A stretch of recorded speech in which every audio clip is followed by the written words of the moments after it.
Hi friends, welcome to our channel. ఈ ఏడాది ఆశించిన స్థాయిలో వర్షాలు లేక ఎండలతో అల్లాడిపోతున్న దేశ ప్రజలకు వాతావరణం శాఖ చల్లని కబురు చెప్పింది. పసిఫిక్ మహాసముద్రంలో ఏర్పడిన ఒక వాతావరణ వ్యవస్థ ప్రస్తుతం బంగాళాఖాతంలో ప్రవేశించిందని తెలిపింది.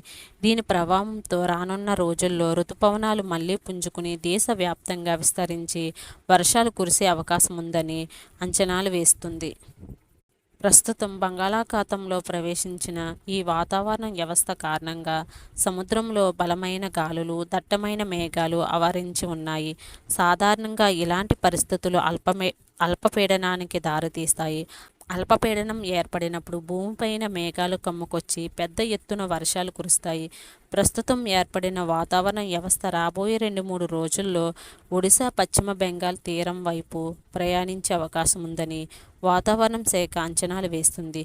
దీనివలన తూర్పు భారతదేశంలో వర్షాలు ప్రారంభమై ఆ తరువాత వారంలో ఏఐడి అంచనాలు వేసింది. మధ్య భారతదేశంలో కురిసే వర్షాలు నీటి కొరత తీర్చడమే కాకుండా ఉక్కపోతను గణనీయంగా తగ్గించి ప్రజలు ఉపశమనం కల్పించడాన్ని భావిస్తున్నారు. ఎట్టకేలకు రుతుపవనాలు మళ్లీ చల్లగా మారడంతో త్వరలో వానలు తిరిగి పలకరిస్తాయని అభిప్రాయపడుతున్నారు. ఇలాంటి అప్డేట్స్ కోసం మన ఛానల్ను ఫాలో అవుతూ ఉండండి.